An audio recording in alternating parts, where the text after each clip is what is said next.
CP, யார் மேல complaint கொடுக்க போற? வேற யாருப்பா? உங்களை 20 வருஷமா கோமல படுக்க வச்சாரு மிஸ்டர் செல்வரத்னம், அவர் மேலதான்.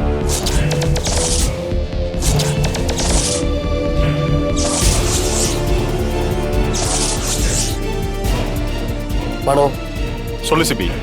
20 வருஷத்துக்கு முன்னாடி எங்க அத்தையோட ஹஸ்பண்ட் மிஸ்டர் செல்வரத்னம் எங்க அப்பாவை ஆக்சிடென்ட் பண்ணி கொல்ல பார்த்திருக்காரு. இப்போ அந்த ஆள் எங்க இருக்காருன்னு என்ன ஏதுன்னு எந்த தகவலும் இல்ல. அவர் மேல நான் இப்ப அபிஷியலா கம்ப்ளைண்ட் கொடுக்கறேன். அந்த ஆள் இந்த உலகத்துல எந்த மூலையில இருந்தாலும் அவரை தேடி கண்டுபிடிச்சு சட்டத்துக்கு முன்னாடி நிறுத்தி சரியான தண்டனை வாங்கி தரணும்.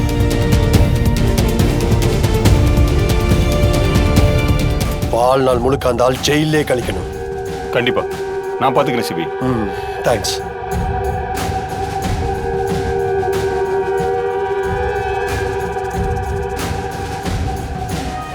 நீ பண்ற தப்பால அம்முக்கு எவ்வளவு கஷ்டம் தெரியுமா? பிரகாஷ், சிபி எதுக்கு கண்டிக்கிற? சிபி பண்ணதுல என்ன தப்பு இருக்கு? அந்த ஆக்சிடென்ட் நடக்காம இருந்திருந்தா நம்ம வாழ்க்கையில இழக்க கூடாதத எதையும் இழந்திருக்கவே மாட்டோம். அந்த துரோகிக்கு தண்டனை கிடைக்கணும். இந்த விஷயத்துல சிபி என்ன பண்ணாலும் நான் சிபியை தடுக்க மாட்டேன்.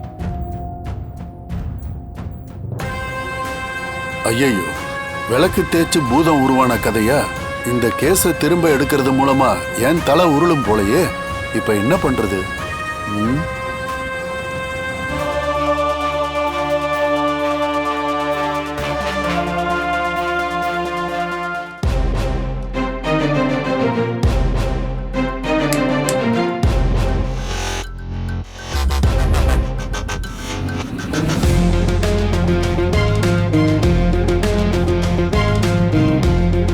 என்ன கண்டு கணமா போயிட்டே இருக்க?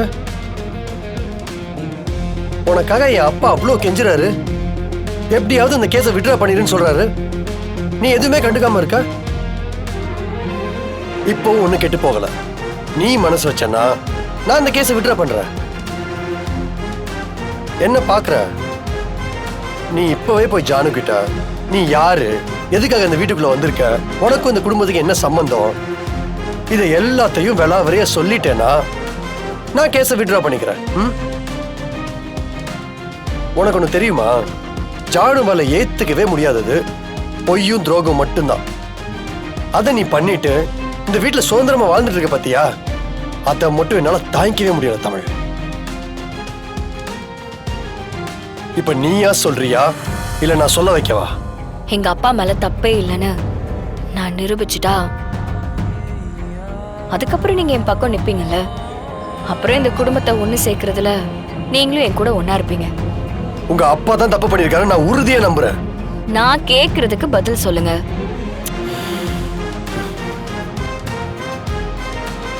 எங்க அப்பா மேல எந்த தப்பும் இல்லைன்னு நான் உங்களுக்கு நிரூபிக்கிறேன்.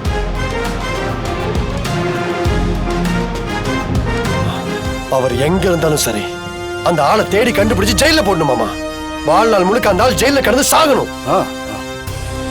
அது மட்டும் இல்ல மாமா, அந்த ஆளுக்கு உதவியா இருந்தவங்க, இந்த சதி திட்டத்துக்கு காரணமா இருந்தவங்கள யாரையுமே நான் சும்மா விட போறதில்ல மாமா.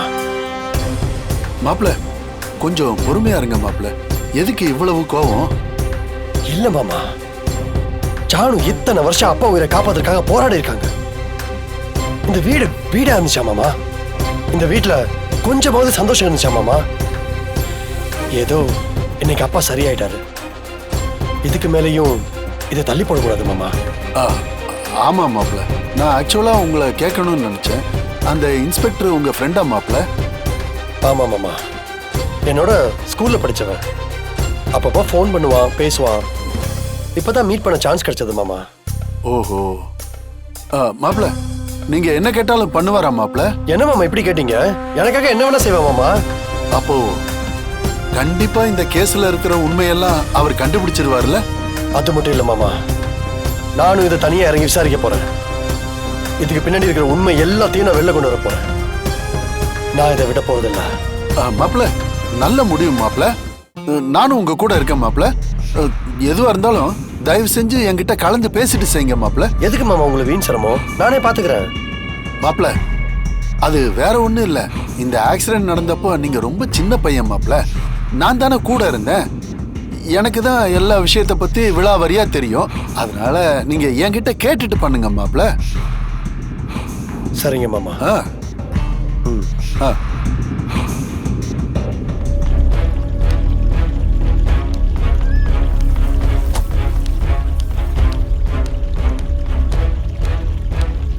கணேசா, எதுக்கு இவ்வளவு அவசரமா வர சொன்ன? குடி கெட்டுருச்சுண்ணே. யோ, இப்பதான் ஒரு பிசினஸ் பேசிட்டு வரேன். வந்து உட்காரத்துக்குள்ள அபசகுணமா பேசுற? விளங்குவியாயா நீ? அண்ணே புரிஞ்சுக்காம பேசிட்டு இருக்க. நம்மள சுத்தி நடக்கிற விஷயம் எல்லாமே அபசகுணமா தான் நடந்துட்டு இருக்கு. என்னையா சொல்ற?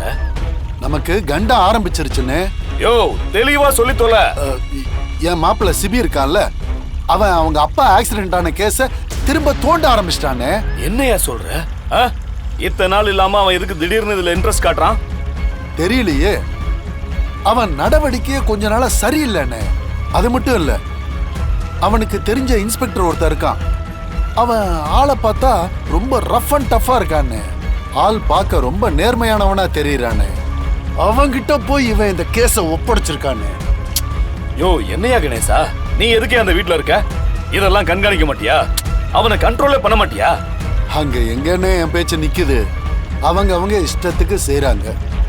கொஞ்ச நாளா என் தங்கச்சி என் கண்ட்ரோல்ல வச்சிருந்தேன். இப்போ அதுவும் என் சொல் பேச்செல்லாம் கேட்க மாட்டேங்குது. அது பெத்துது. அதான் என் மாப்பிள்ள சுத்தம். இவன் யார் சொல்றதையும் கேட்கிற ஆள் கிடையாதுன்னு. அவன் மண்டைக்கு என்ன தோணுதோ அதை தான் செய்வான். இப்படி எல்லாம் சொல்லிக்கிட்டு இருக்காதையா. அவன் உன் தங்கச்சி புள்ளதானே. ஏதாவது பேசி அவனை சமாளி. நிறுத்தியா? நான் பேசி கூட பார்த்தேன்னு. அவன் விடாப்பிடியா இருக்கானே. ஐடியா கொடுக்கறதுக்கெல்லாம் ஒண்ணுமே இல்ல கணேசா. நீ எப்படியாவது உன் மருமகன் கிட்ட பேசி கன்வின்ஸ் பண்ணு. இந்த கேஸ வாபஸ் வாங்க சொல்லு. இல்லன்னா அவனாவே வாலண்டியரா போய் இந்த கேஸ வாபஸ் வாங்குறதுக்கான சிச்சுவேஷனை உருவாக்கு. இங்க பாரு, நானாவது பரவாயில்ல, வெளியாளு. பணத்தை வச்சு கொஞ்சம் அதிகார பலத்தை வச்சு வெளியே வந்துருவேன். நீ அந்த குடும்பத்துக்குள்ளேயே இருக்கிறவன்.